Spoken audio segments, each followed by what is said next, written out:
O autor de verso latino elixido polo grupo de traballo da Sabau é Fedro, que viviu a cabalo entre os séculos I a.C. e I despois de Cristo. Del conservamos unha colección de fábulas, un xénero literario nacido, como tantos outros, en Grecia e cuxo máximo representante era Esopo. De feito, o propio Fedro declara que o seu modelo é precisamente Esopo. As fábulas son poemas breves nos que se relata un suceso protagonizado por seres humanos ou, maiormente, animais humanizados. Dese suceso adoita extraerse unha ensinanza moral que se resume nun refrán situado ao principio ou ao final da composición. O texto das fábulas está organizado dun xeito diferente ao da prosa. En primeiro lugar, a orde de palabras está condicionada pola estrutura métrica do verso. Lembremos que a poesía antiga non se basía na rima, senón no ritmo. Por outra banda, é frecuente o emprego do estilo directo, mediante o que o autor fai falar os seus personaxes. Como consecuencia, o estilo directo, enmarcado entre aspas, presenta abundancia de verbos en primeira e segunda persoa, fronte ás partes narrativas que os teñen en terceira. Tamén son relativamente frecuentes as interrogativas e o modo imperativo no verbo. Nesta presentación imos traballar sobre unha das fábulas de Fedro, coa idea de dar unhas pautas útiles para o estudante que opte por traducir ese autor. Na proba de latín da Sabau, en Galicia, adoitan seleccionar un fragmento dunha fábula de entre 4 e 6 versos. Ás veces non se trata dun fragmento, senón dunha fábula inteira, aínda que isto non é moi frecuente, pois son poucas as fábulas de Fedro de tan curta extensión. Tendo isto en conta, pode tocarnos un texto con presenza de estilo directo ou non. Como isto influe na estrategia de traducción, convén botar unha primeira ollada e comprobar se no texto aparecen aspas. Como se pode apreciar no fragmento que aquí presentamos, non é o caso. Polo tanto, temos diante a sección narrativa dunha fábula. Outro elemento que afecta a traducción é a presenza ou non do refrán. Como se dixemos, adoita ir ao principio ou ao final do texto e normalmente ocupa 2 versos. Tendo todo isto presente, comezamos. No noso primeiro achegamento debemos empregar o mesmo método que puxemos en práctica na primeira presentación que dedicamos a Eutropio. Dividiremos progresivamente o texto en unidades máis pequenas. Se recordamos esa mesma presentación, recomendábamos utilizar como separadores as pausas fortes, un punto e coma ou 2 puntos. Polo tanto, temos un primeiro fragmento desde o principio ata devocat, outro ata canes, un terceiro ata e vivere e o cuarto e derradeiro ata contingerent. A seguir, enfrontarémonos ao primeiro deles, como é lóxico. O segundo paso, se lembramos, era buscar os verbos en forma persoal. Isto sempre é máis doado nun fragmento narrativo como o que temos aquí, pois os verbos serán con case total probabilidade as palabras rematadas en T ou en NT, desinencias propias da terceira persoa de singular e de plural respectivamente. Neste caso serán caret e devocat. Tendo presente a coñecida tendencia do latín literario a situar o verbo ao final da oración, fixarémonos en que tras caret hai unha coma e despois de devocat un punto. Con estes datos, podemos estar seguros de que o límite da oración é o final do primeiro verso. Aínda que non se pode dar por seguro que nas fábulas cada verso conteña unha e só unha oración, esta situación non é de todo infrecuente e debemos estar atentos a identificala, pois facilita bastante a tradución. Agora tócanos ter paciencia e traballar con calma sobre esta primeira oración. Outra táctica conveniente que mencionábamos na primeira presentación sobre Eutropio consistía en intentar extraer toda a información posible do texto partindo do noso coñecemento do latín antes de acudir ao dicionario. Está claro que en segundo de bacharelato non sei aínda un latinista experto, pero temos a nosa man, ou debemos ter, o que aprendemos en primeiro de bacharelato. Partindo deste feito, vexamos o que un estudante de latín de segundo de bacharelato pode saber deste texto a primeira vista como mínimo. Primeiro, como xa dixemos, caret é un verbo e está en terceira persoa de singular. Agora fixémonos en efecto. Esa terminación en U delata case con toda probabilidade un sustantivo da cuarta declinación que seguramente estará en ablativo de singular, aínda que existe a posibilidade de que estea en nominativo ou acusativo de singular se se trata dun sustantivo neutro. En canto a non, é o coñecido adverbio de negación. Estas palabras que acabamos de citar son as que nos dan a información máis fiable a primeira vista. Sobre stultum e consilium só podemos especular. Stultum remata en tum, o que o fai sospeitoso de ser un participio de pasado, porque ten un T xusto antes dunha desinencia que pode pertencer á segunda declinación. Consilium e modo non ofrecen información morfolóxica inequívoca, pois as terminacións ou mesmo ium posible no caso de consilium e o aparecen en varias declinacións ou incluso en ocasións delatan palabras non declinables. Aquí sí que o dicionario será a nosa mellor axuda. Acudimos ao dicionario a buscar stultum e sentiremos alivio, pois non se trata dun participio, palabra sempre máis problemática a hora de encaixar nunha traducción. Trátase dun adxetivo, stultus aum. Alguén quizáis pode preguntar, por que non é de stulte ou de stultitia ae? Razoemos. Stulte, como vemos polo seu significado, é un adverbio. Os adverbios son palabras invariables e, polo tanto, deben aparecer no texto exactamente coa mesma forma que no dicionario. Aquí non é así. E tocante a stultitia, é unha palabra da primeira declinación. A súa base léxica anterior á desinencia remata en i, non en t, como si pasa en stultum, e, de xeito máis definitivo, é da primeira declinación, mentres que stultum presenta unha desinencia típica da segunda. Como stultus só presenta tres significados moi próximos, necio, tolo e insensato, faremos ben en retelos na memoria ou, para máis seguridade, en anotalos no papel no que esteamos traballando o texto. Sobre os adxetivos latinos, debemos ter presente que posoen unha forte tendencia a acompañar a un substantivo, concordando con el.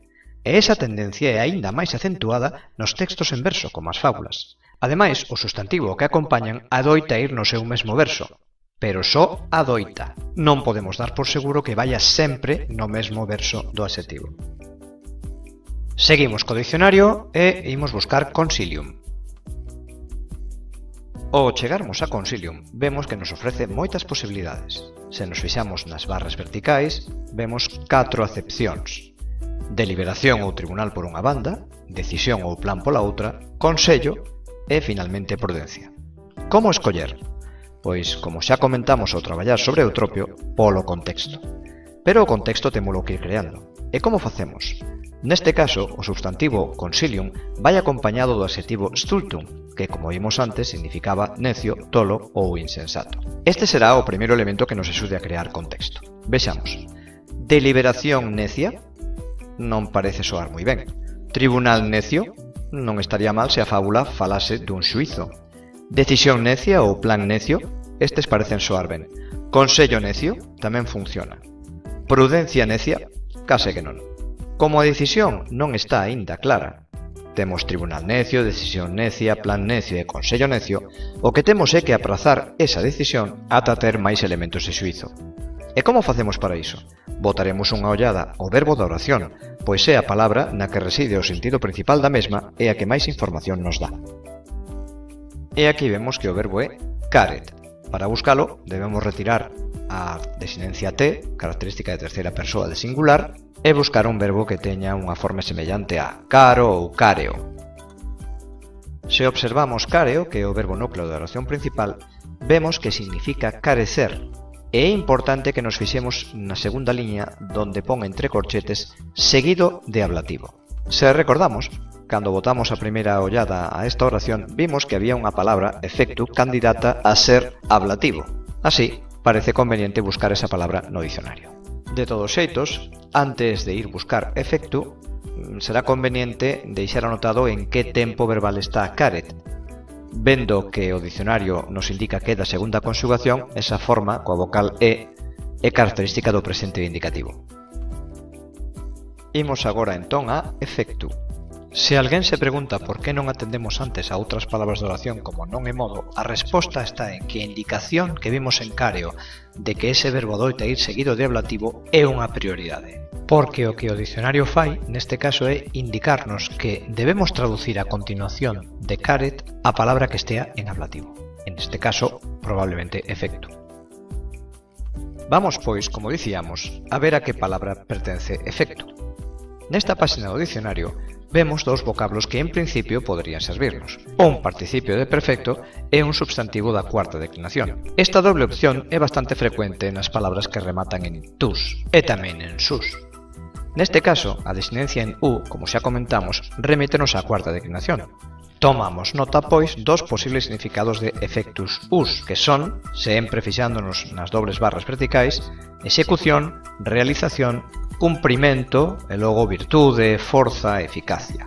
Ben, pois chegados a este punto temos unha situación nada cómoda. De todos os constituintes da oración só temos claro o sentido do verbo, carece de, pero como vimos antes, stultum consilium ten 4 posibilidades como mínimo.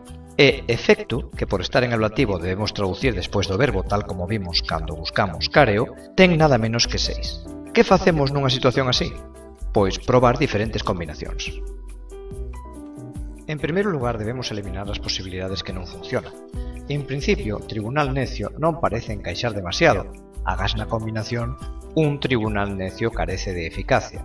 Se nos paramos en decisión necia, plan necio ou consello necio, veremos que son máis prometedoras. Por qué? Porque un principio como unha decisión necia ou un consello necio parece formar parte dun refrán ou proverbio que, como xa comentamos, é un elemento moi característico das fábulas e que en moitas ocasións aparece nos dos primeiros versos. Agora, para elixir como traducir efecto, combinemos unha decisión necia ou un consello necio coas posibilidades que anotamos antes. Unha decisión necia ou un consello necio carece de execución? Non. Realización? Tampouco. Unha decisión necia ou un consello necio carece de cumprimento? Tampouco soa demasiado ben. Virtude? Unha decisión necia ou un consello necio carece de virtude? Xa soa algo mellor. Forza? Eficacia? Unha decisión necia ou un consello necio carece de eficacia? Carece de forza? Ben, pois parece claro que de todas as que valoramos, calquera destas últimas é unha boa solución. É certo que unha decisión non é o mesmo que un consello, pero neste caso, como estamos ao principio da fábula, non podemos facer unha aposta definitiva. Haberá que esperar a ver que nos conta a propia fábula. Provisionalmente, polo tanto, debemos valorar as posibilidades. Unha decisión necia carece de eficacia ou un consello necio carece de eficacia. E agora que xa temos unha traducción plausible para esta primeira oración, podemos pensar en integrar aquelas dúas palabras que deixáramos para este momento. Non e modo. Para o significado de non, desde logo, non deberíamos ter necesidade de acudir ao dicionario. Imos logo a modo e vemos que en primeiro lugar aparece só, que é o significado máis frecuente. Polo tanto, este binomio de adverbios non modo tradúcese non só. Recuperamos agora esta primeira oración vista en conxunto. Tiñamos unha decisión necia ou un consello necio carece de eficacia. Agora temos que engadirlle non só. En xeral, a hora de colocar os adverbios nunha traducción hai bastantes posibilidades. Moitas veces quedan ben ao principio da oración, outras moitas quedan tamén ben ao final, e noutras ocasións o mellor lugar é a carón do verbo. Así acontece neste caso. Unha decisión necia ou un consello necio non só carece de eficacia. Así temos traducida xa a primeira oración, pero debemos fixarnos nunha circunstancia que nos pode axudar a continuación.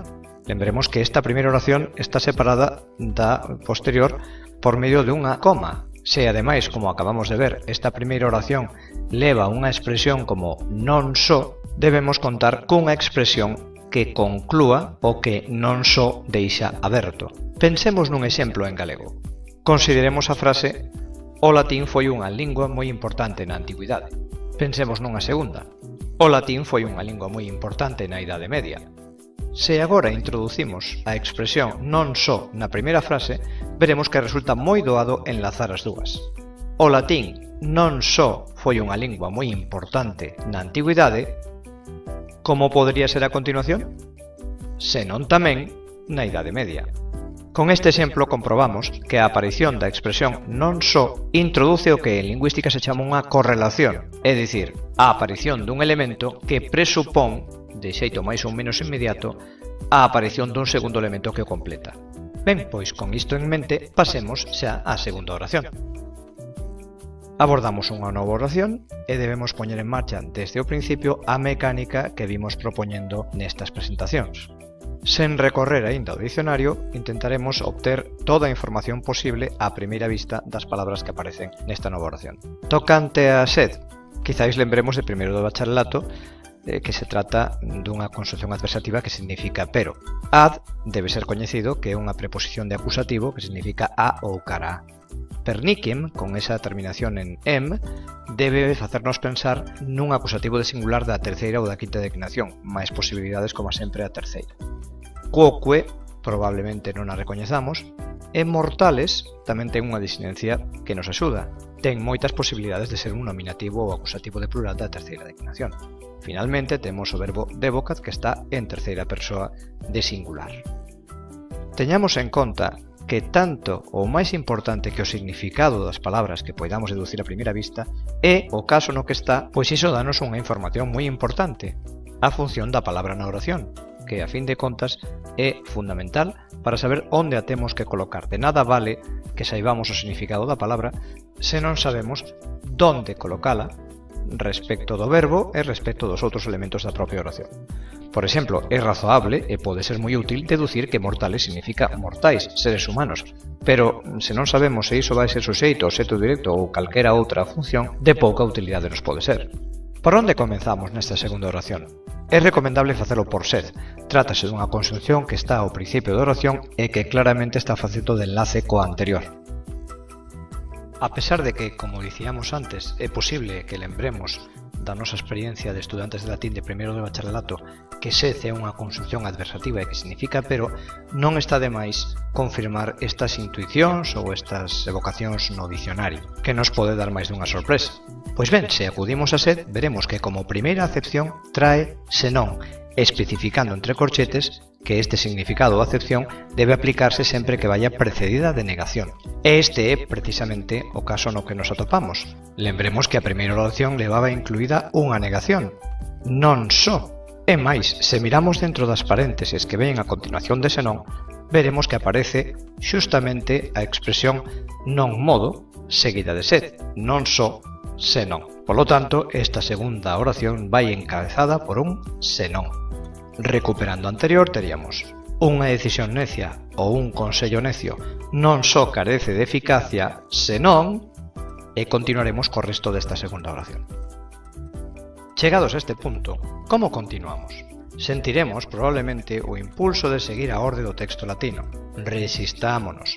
Lembremos que a orde de palabras do latín literario é distinta por norma xeral a do galego ou castelán, e esta diferenza adoita ser maior nos textos en verso. Así que calma, paciencia e lóxica sintáctica. En primeiro lugar, acudamos ao verbo e vexamos que nos di sobre un posible suxeito. Devocat é unha terceira persoa de singular, así que, de estar o suxeito expreso, debería ir en nominativo de singular.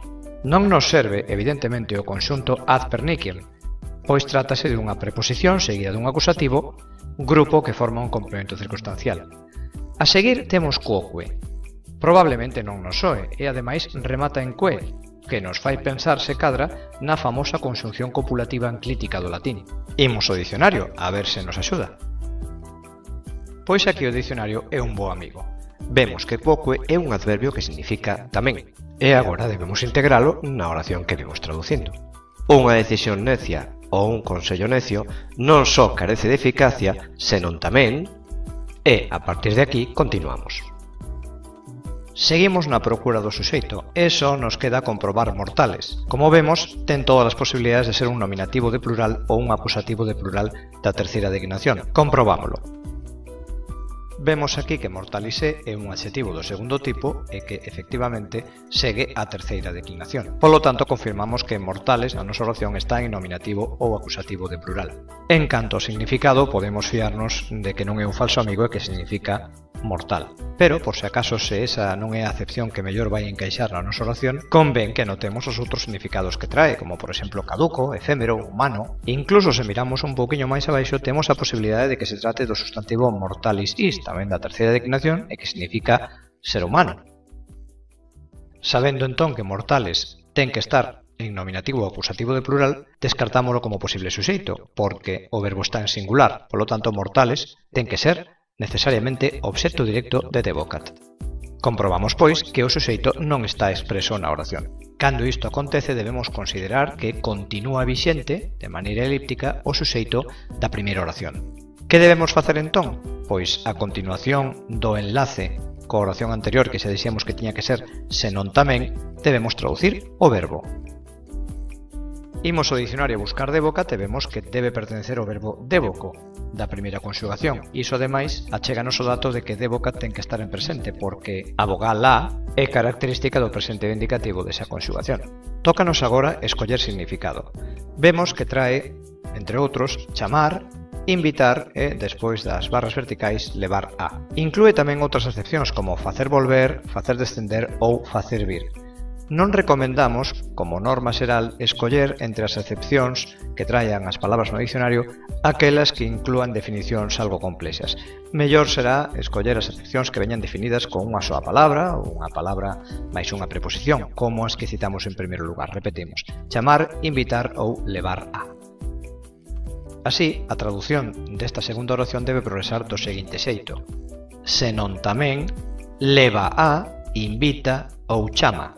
Se estamos concentrados no que estamos facendo, darémonos conta de que senón tamén chama, ou invita, ou leva a, non soa de tono ben, e iso é porque falta un elemento que hai que incluir para que a nosa traducción en galego sexa fluida e sexa correcta gramaticalmente.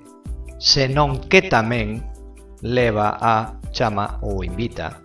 A seguir debemos poñer o complemento directo. De feito, se nos fixamos en Dévoco, incluía a indicación de que era un verbo transitivo. Polo tanto, chama, invita ou leva os mortais. Só nos falta comprobar o que significa perniquiem. Imos ao dicionario, vemos que significa ruína ou destrucción. Acompañado da preposición ad, o conxunto debese traducir a destrucción ou cara a destrucción ou a ruína ou cara a ruína. Así, a traducción desta segunda oración sería: senón que tamén leva os mortais á ruína.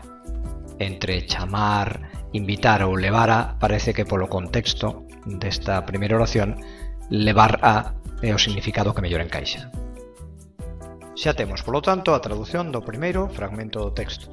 Sería máis ou menos así: un consello necio ou unha decisión necia non só carece de eficacia, senón que tamén leva os mortais á ruína. Se nos fixamos, ten todo o aspecto de ser un refrán, un proverbio, e xa comentamos que nas fábulas de Fedro a veces ese refrán ou proverbio que é típico delas aparece ao principio de todo, e adoita, como tamén indicamos, ocupar dous versos. E agora coidamos que é o momento de botar unha ollada a outros formatos nos que poden aparecer estes proverbios ou refráns das fábulas de Fedro. E queremos deternos especialmente neste punto porque é moi habitual que nestes proverbios, nestes refráns das fábulas de Fedro, apareza a construción da oración de relativo.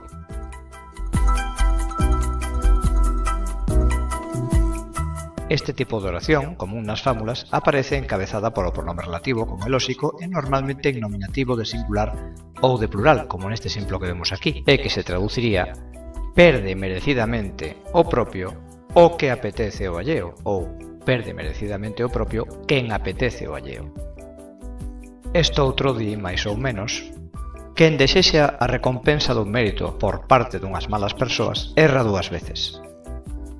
Este terceiro exemplo inclúe o pronome relativo composto quicumque, polo que Fedro ten bastante querencia. Cando aparece quicumque non debemos separar o elemento que aparece ao final, porque aí non está funcionando como conxunción copulativa enclítica e débese traducir como calquera que.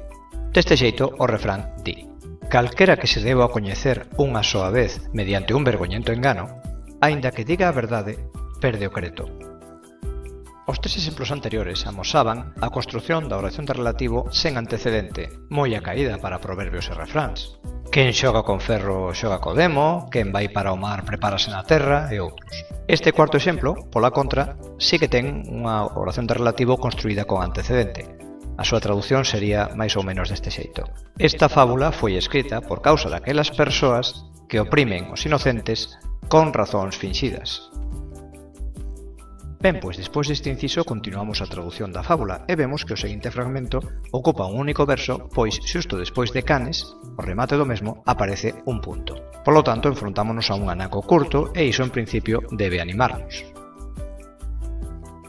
Volvemos agora a poñer en práctica unha vez máis a mecánica que propoñemos sempre que nos achegamos por primeira vez a un fragmento. En primeiro lugar, ver cantos verbos hai. Neste caso, observamos que só hai un, viderunt. Logo, compre comprobar canta información podemos obter das palabras do texto a primeira vista. Comezamos con corium. Como xa comentamos noutro momento, a terminación non é inequívoca. Pode aparecer na segunda declinación, na terceira declinación, na cuarta declinación e con valores diferentes. Polo tanto, será mellor agardar a axuda do dicionario. Depresum tamén remata en pero nesta ocasión sí que temos algo a que agarrarnos, e é esa terminación sum. Como xa indicamos na presentación que dedicamos a Eutropio, Se topamos unha palabra que preto do seu final ten un S ou un T e a continuación de SS ou de ST aparecen desinencias da primeira ou a segunda declinación, esa palabra é sospeitosa de ser un participio de perfecto. Así que retemos na memoria esa posibilidade para que despois o dicionario nos saque de dúbidas. Pola súa parte, in é a coñecida preposición que pode levar a continuación acusativo ou ablativo. Deducimos, polo tanto, que fluvio ten que estar nun deses dous casos e, vendo esa terminación en o, pensaremos nun ablativo de singular da segunda declinación. Chegamos ao verbo, que, como é sabido, é a palabra que máis información achega de toda a oración. Vemos que remata en erunt, e iso dinos que está en terceira persoa de plural do pretérito perfecto de indicativo. Finalmente, a desinencia es de canes, igual que acontecía con mortales no anaco anterior, fálanos dun nominativo ou acusativo plural da terceira declinación, case con toda probabilidade. Unha vez aquí, antes aínda de coller o dicionario, debemos pensar no verbo e en algún posible suxeito, se que está expreso.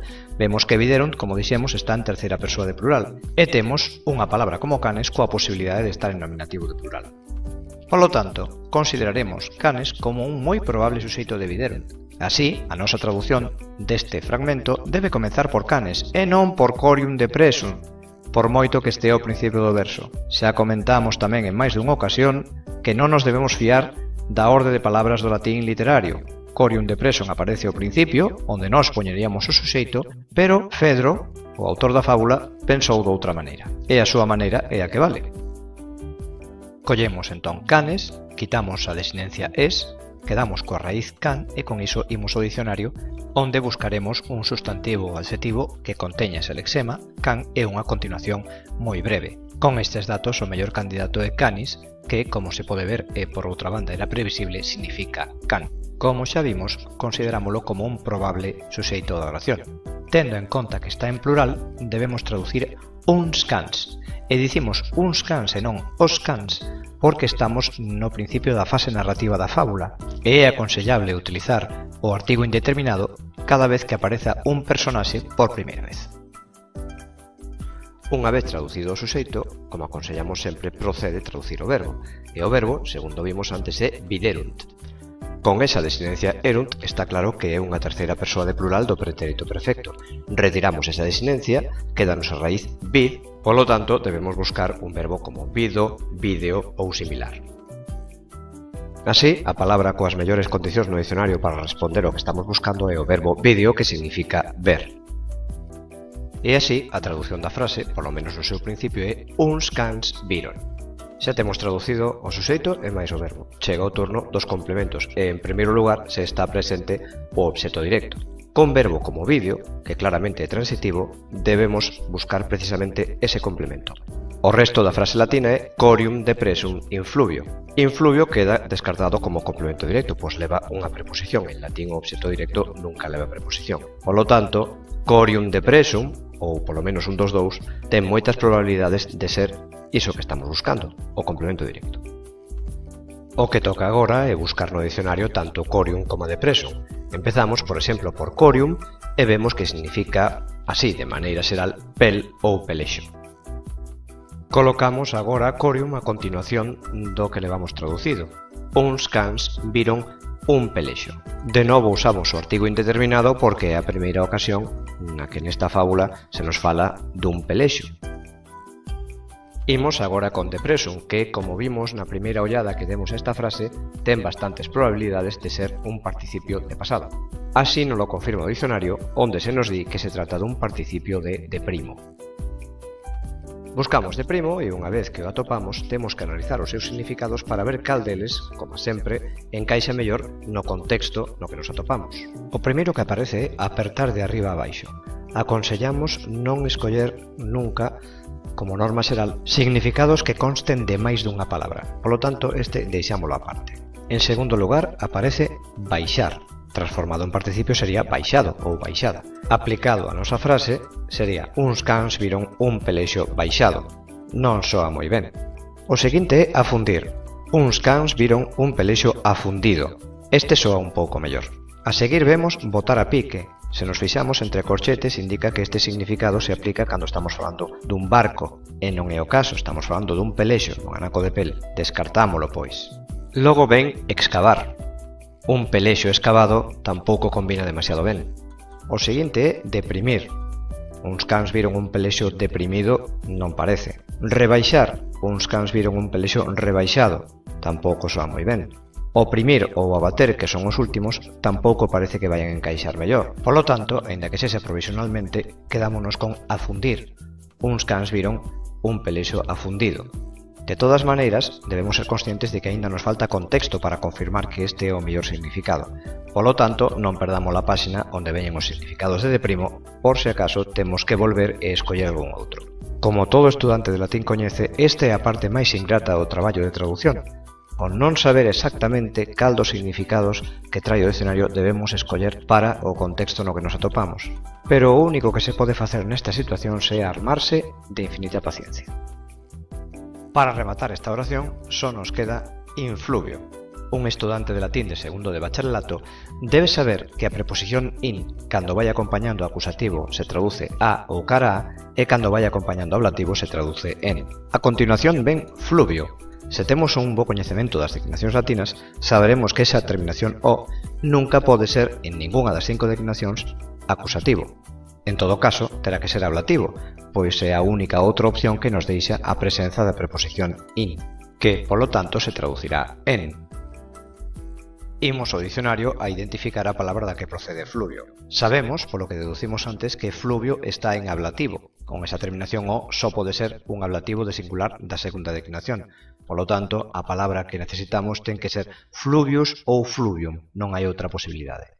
Así, a que topamos é fluvius, que significa río. Unido á preposición in, o conxunto é nun río ou no río. Veremos agora, na visión de conxunto de oración, cal das dúas opcións é a máis acaída. Así, a traducción desta oración sería: uns cans viron un pelexo afundido nun río. Mellor nun río que no río, pola mesma razón que dixemos que mellor uns cans que os cans ou un pelexo que o pelexo. É a primeira vez que se nos mencionan estes elementos no relato da fábula, así que queda moito mellor sempre, nestes casos, un antigo indeterminado. Ben, pois levamos xa traducida a metade da fábula.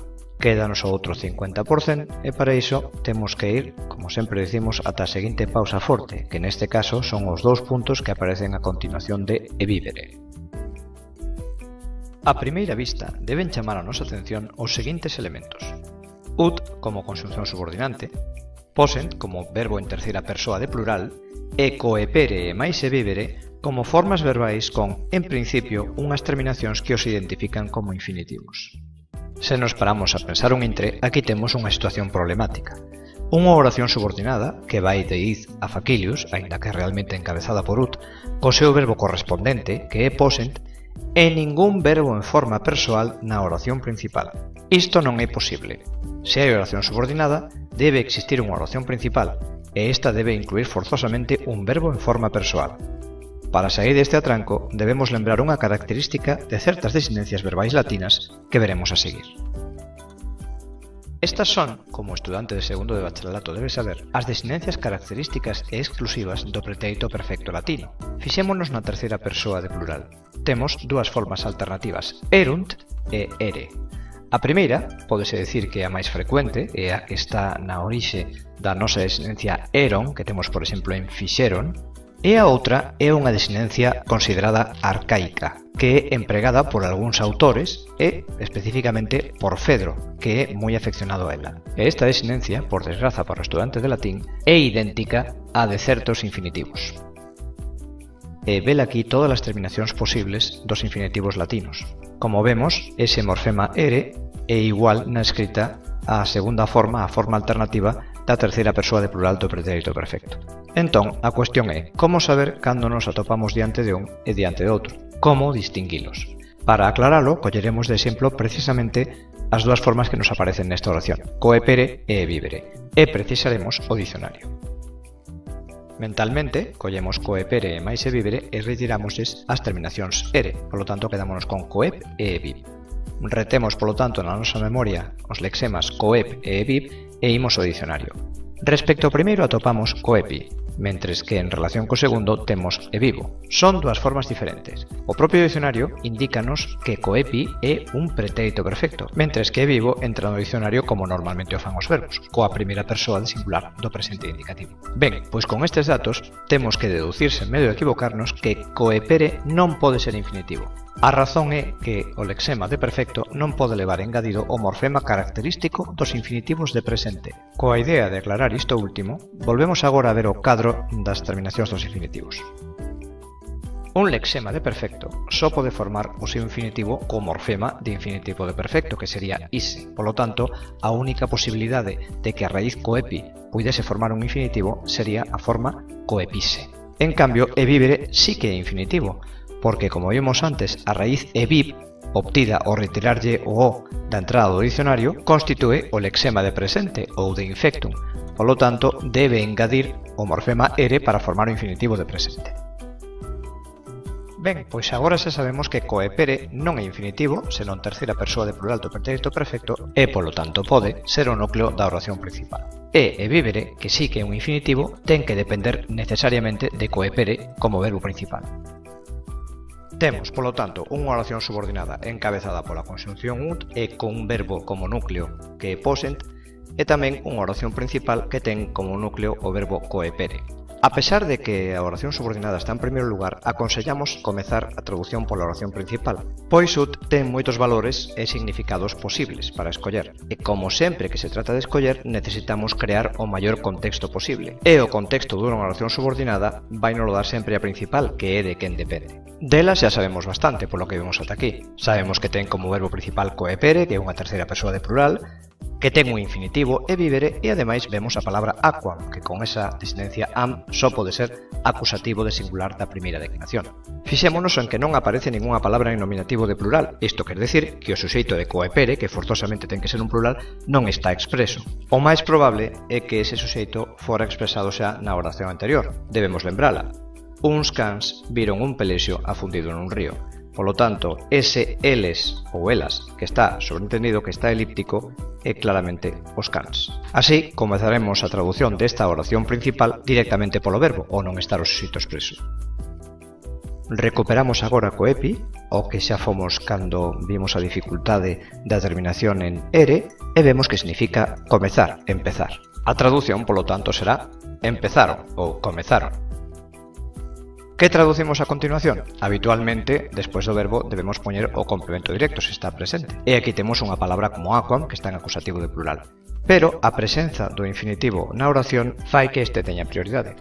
O infinitivo sempre depende dun verbo principal. Acabamos de traducir o verbo principal, polo tanto, a seguir debemos traducir o infinitivo. Volvemos agora ao verbo e vivo e vemos que, como nos indica o dicionario, significa beber. Como poñemos o infinitivo a continuación de coepere? Sinxelo, comezaron a beber.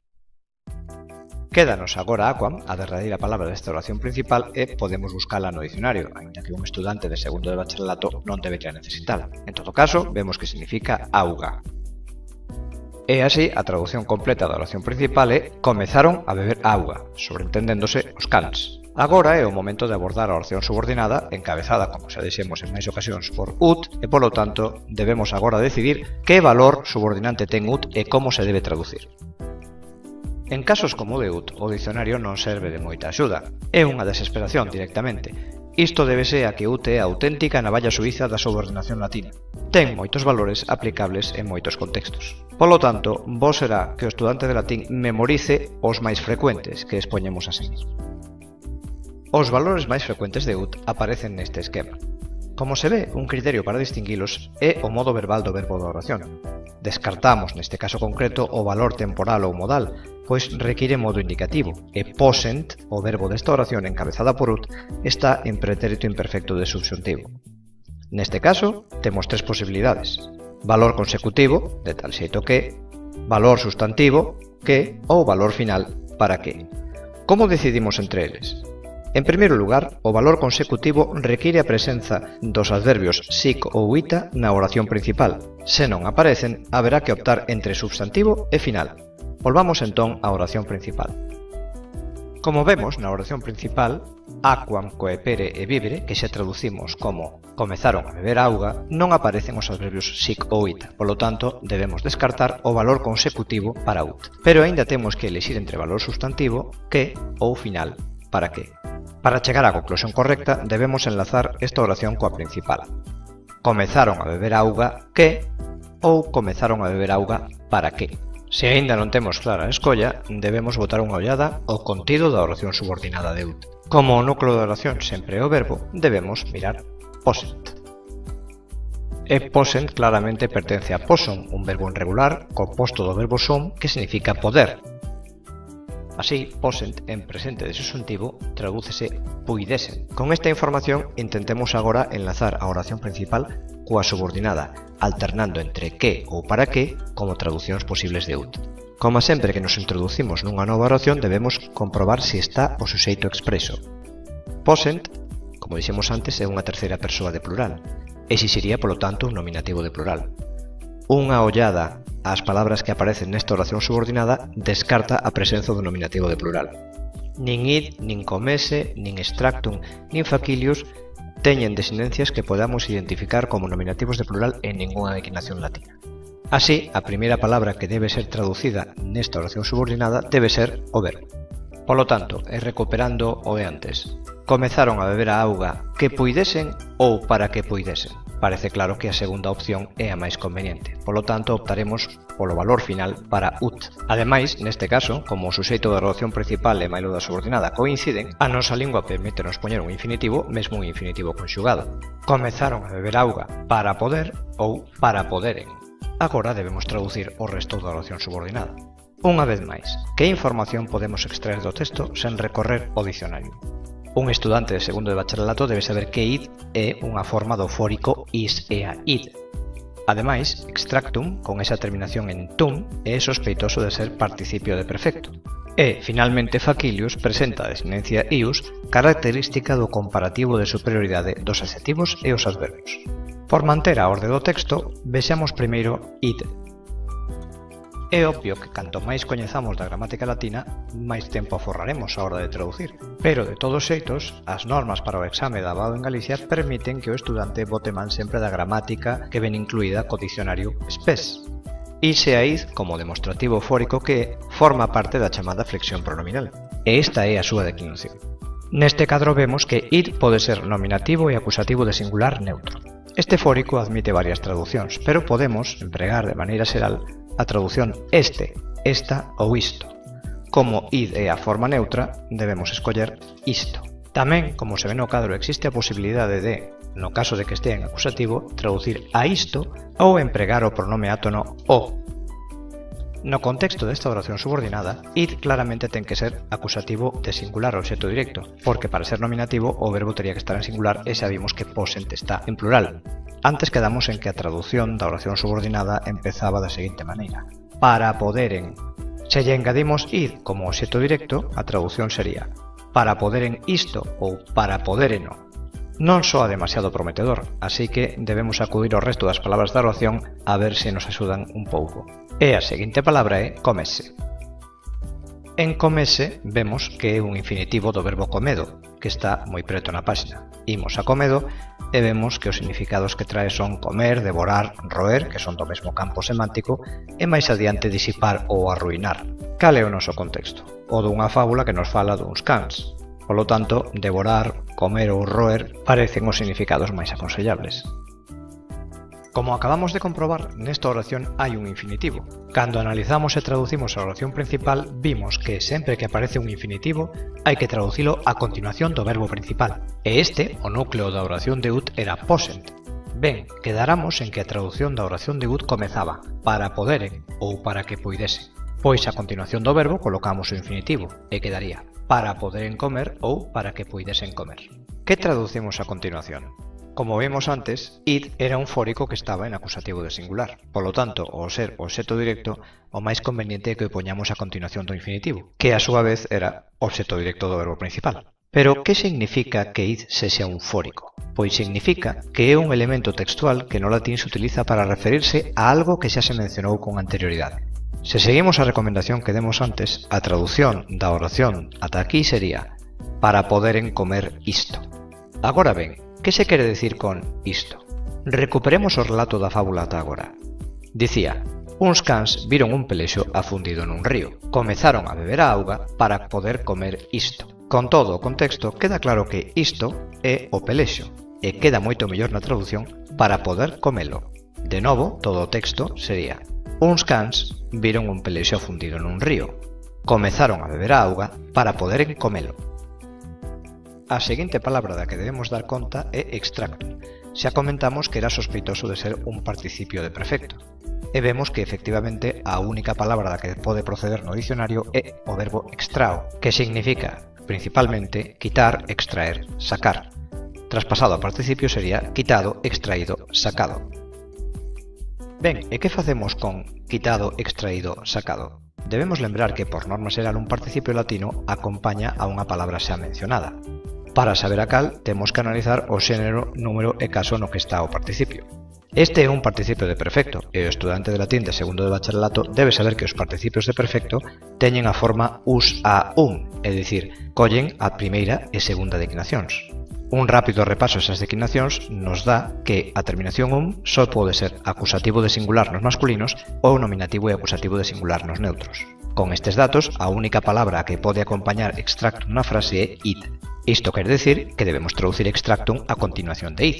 Tal como tiñamos sería para poderen comelo extraído. Se o pensamos un pouco, decatarémonos de que non é unha boa traducción. Como facemos para mellorala? Aquí debemos pensar no sentido xeral do texto que estamos traducindo. Estánnos falando de uns cans que intentan baleirar de auga un río para comer un pelexo que está no fondo. É dicir, beben a auga do río para extraer o pelexo. Para deixar iso claro na nosa traducción, podemos optar por unha solución como esta, entre outras. Para poderen comelo unha vez extraído. Chegar a este punto para un traductor supón desenvolver unha habilidade importante, a de despegarse da literalidade do texto para que a traducción resulte fluida e totalmente comprensible. Non é unha habilidade sixela de adquirir, só se pode conseguir a base de práctica e paciencia. Só nos queda por integrar na traducción desta oración a palabra facilius. Xa comentamos antes que a terminación ius indica que é un comparativo de superioridade. O adxetivo en cuestión é facilis que significa fácil, doado. En comparativo de superioridade sería máis fácil, máis doado. Vexamos como queda na traducción. Sería para poderen comelo unha vez extraído máis doado. Atopámonos de novo cunha situación na que a traducción non convence plenamente. Pero fixémonos no dicionario. Xusto en riba de facilis aparece o adverbio facile e entre corchetes indícasenos que o seu comparativo de superioridade é facilius. O dicionario dinos que facile se traduce facilmente. Polo tanto, facilius será máis facilmente. Probemos agora. Para poderen comelo unha vez extraído máis facilmente. Agora sí. Ben, chegamos ao final deste terceiro fragmento que en conxunto queda como segue. Comezaron a beber a auga, sobreténdese os cans, para poderen comelo unha vez extraído máis facilmente. E, como sempre dicimos, é conveniente reter o que vai traducido na memoria porque ese será o contexto que nos axudará a entender mellor o que falta. Se non queremos retelo na memoria, tampouco é preciso. Bastará con que vayamos botando unha ollada o que imos traducindo, que convenientemente teremos anotado. Xa co último fragmento deste texto, vemos que hai dous verbos que claramente están en forma persoal, que son petierant e contingerent, e un sospeitoso que é periere. E é sospeitoso porque, segundo vimos antes, hai que ser coidadosos coas terminacións en ere. Poden ser infinitivos ou poden ser terceira persoa de plural do pretérito perfecto. Para sair de dúbidas, dicionario. Aquí vemos que a única palabra da que pode proceder periere é perii, e o dicionario advírtenos que é o perfecto de pereo. Polo tanto, non pode tratarse de un infinitivo, senón, efectivamente, da terceira persoa de plural do pretérito perfecto de ser. Como consecuencia, neste fragmento temos tres verbos en forma persoal e, polo tanto, tres oracións. Vexamos agora como se poden separar esas tres oracións. Unha vai desde sed hasta periere. Deducimos isto da coñecida tendencia do latín literario a colocar o verbo final da oración e máis da presencia a continuación de periere de quam. Seguramente o primeiro no que pensa un estudante de latín de segundo de bacharelato ao ver quam é no pronome relativo. Desde logo, quam pode ser o acusativo singular feminino do pronome relativo qui, quae, quoz. Pero en latín quam pode ser máis cousas. Para ser pronome relativo debe cumplir unha condición, como norma xeral, e é ter antecedente. Como quam é un femenino singular e o antecedente debe concordar co pronome relativo en xénero e número, debe haber unha palabra femenino singular, neste caso, na oración anterior, que sería a principal. Se miramos esa oración principal, nin sed, nin rupti, nin prius, nin periere reúnen as condicións a primeira vista para ser unha palabra feminina singular. Sed e periere quedan descartadas cada unha pola súa razón. Sed é unha conxunción, polo tanto invariable, e periere é o verbo principal. Son os que dan rupti e prius. A terminación en i de rupti nunca caracteriza un femenino singular nas declinacións latinas. E, tocante a prius, podemos acudir ao dicionario para sair de dúbidas. E aquí vemos que prius é un adverbio, palabra invariable que polo tanto non pode concordar en ningún caso con rupti. Así, quam debe ser outra cousa. E que outras posibilidades ten quam? Pois pode ser a partícula que encabeza o segundo termo dunha comparación ou tamén o segundo elemento dunha conxunción subordinante. Que é o que nos atopamos nesta circunstancia concreta? Vexamos, a continuación de quam aparece quoz, que isto seguro encabeza unha oración subordinada. Como toda oración debe ter un verbo, temos que deducir que petierant é o verbo de quoz, porque aparece xusto a continuación dele. E despois de petierant temos contingeret, que é un verbo. Como dous verbos non poden pertencer á mesma oración, temos que deducir que se trata de dúas oracións diferentes. Deste xeito, concluímos que quam ten que ser tamén o encabezamento dunha oración subordinada. Resumindo, temos unha oración principal que vai desde sed ata periere e logo dúas subordinadas. Unha encabezada por quam e que chega ata contingeret, pero que leva no seu interior outra subordinada consistente no elemento quoz máis o verbo petierant. Pode parecer unha estrutura demasiado complexa, pero se pensamos un pouquiño no galego e no castelán, que son linguas derivadas do latín, veremos que tamén poden construílas. Un exemplo. Fun visitar ao meu amigo, quen, despois de tocarlle a lotería, estaba moi feliz. Aquí temos unha oración principal, fun visitar ao meu amigo, comeza unha oración subordinada de relativo, quen, que, a súa vez, está interrompida por unha temporal despois de tocarlle a lotería, e conclúe, estaba moi feliz.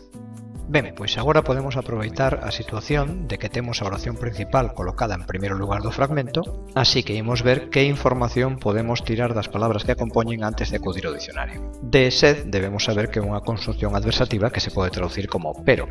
Rupti, con esa terminación T e I, é dicir, T máis unha desinencia que pode ser da primeira ou da segunda declinación, é sospeitoso de ser un participio de perfecto. Prius, acabamos de ver que é un adverbio, e logo xa temos periere, do que xa dixemos que é terceira persoa de plural do pretérito perfecto. Daquela, collemos o dicionario para ir buscar rupti. E vemos que o dicionario confirma as nosas sospeitas iniciais. Ruptus é un participio, neste caso do verbo rumpo. Acudimos a rompo e vemos que significa en xeral romper, pois os outros significados que trae a maiores do primeiro, facer anacos, fender, abrir, traspasar, son variantes moi próximas a romper. Como estamos tratando cun participio, debemos adoptar a traducción roto. Pero non abonda con saber que a traducción de rupti é roto. Hai que atender ao caso no que está rupti. Ao ser un participio de pasado, só pode asumir desinencias da primeira e segunda declinación. Na primeira declinación non existe a desinencia aí, si na segunda, e pode ser xenitivo de singular ou nominativo de plural. Polo tanto, as dúas únicas traducións posibles son de roto ou rotos, xa que de ser nominativo de plural sería masculino. Con cal das dúas nos quedamos? Ben, todo participio vai concordando cunha palabra da súa mesma oración ou cunha mencionada anteriormente. Na súa oración quedan descartadas sed por ser conxunción e periere por ser o verbo principal. E xa vimos que prius é un adverbio, palabra invariable, incapaz polo tanto de concordar con rupti. Iso sí, aínda temos que decidir en que caso está rupti, ou ben xenitivo de singular para traducilo de roto ou ben nominativo de plural para traducilo rotos. Aquí debémonos decantar polo nominativo de plural, pola sinxela razón de que o verbo de oración está en terceira persoa de plural e demanda un suxeito plural. Daquela debemos escoller rotos.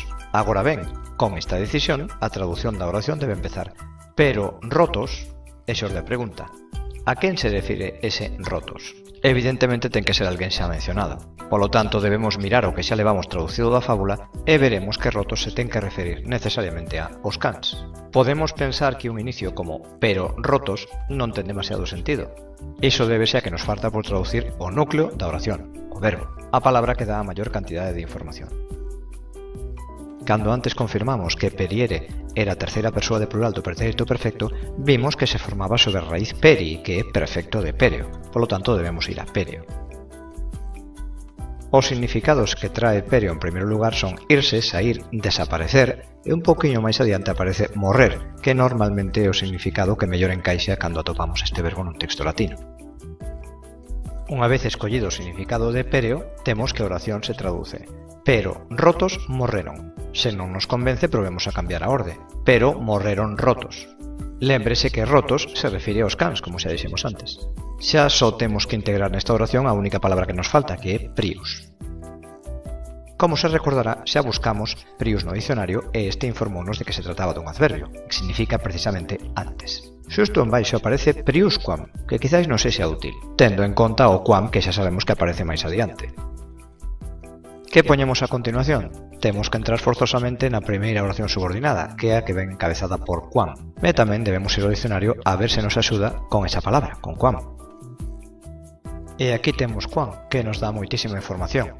Non desesperemos. Fixémonos aquí no que nos indica entre corchetes o dicionario. O primeiro que nos di é que hai un quam interrogativo ou exclamativo. Non estamos nese caso. Un pouco máis abaixo fala de comparativos, iso é o que significa esa abreviatura entre corchetes CP. Sigamos mirando ata que desaparezan esas indicacións de comparativo entre corchetes. A primeira distinta é esa que indica que pode aparecer con nomes que implican multiplicación ou división. No que levamos traducido desta oración non hai tal cousa.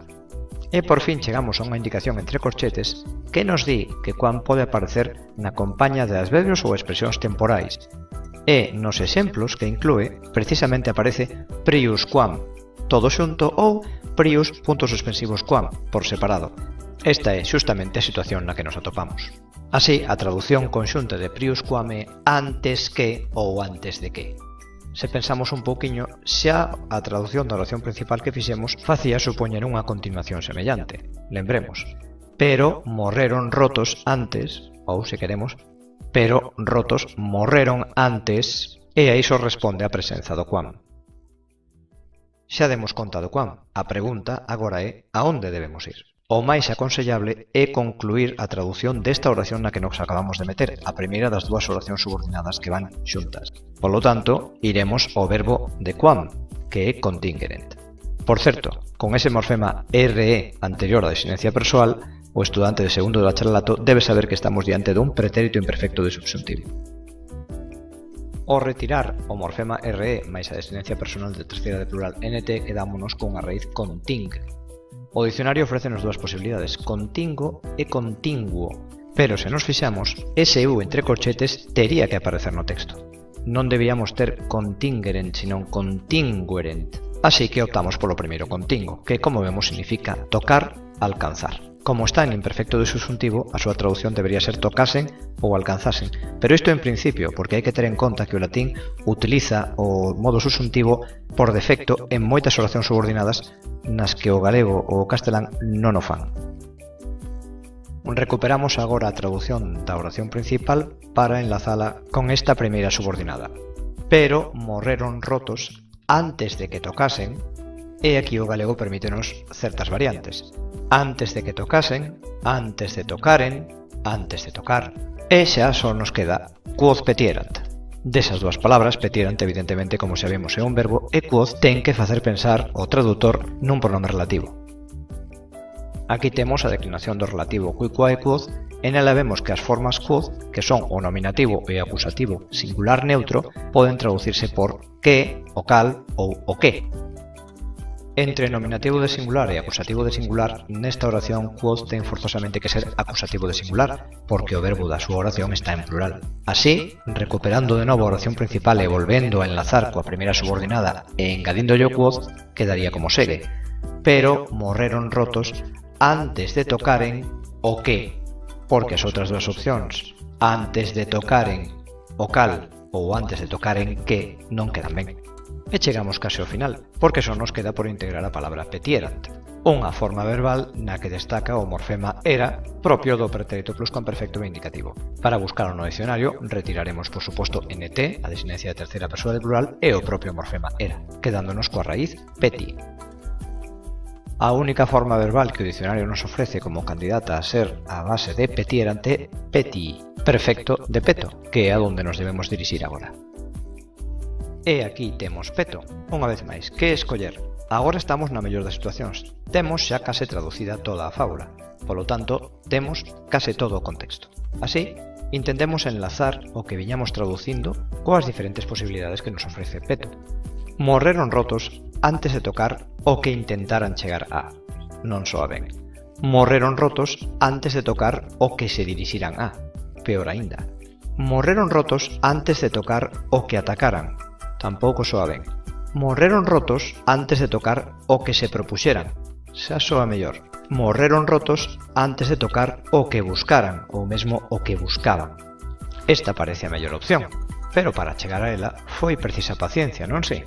Sabemos que ás veces é complicado non perdela, pero non debe facerse nunca. Recuperemos agora a tradución de todo o texto, que era o noso obxectivo primario. Dicimos isto porque é unha verdade que ás veces se perde de vista, o ter que andar palabra por palabra, fragmento por fragmento, oración por oración, buscándolle o sentido. Sería máis ou menos así. Un plan necio non só carece de eficacia, senón que tamén leva aos mortais á ruína. Uns cans viron un pelexo afundido nun río. Comezaron a beber a auga para poder comelo unha vez extraído máis facilmente. Pero morreron rotos antes de tocar o que buscaban. Ben, e ata aquí esta presentación, espero que vos servise de axuda, moita sorte e moita paciencia co voso traballo de traducción.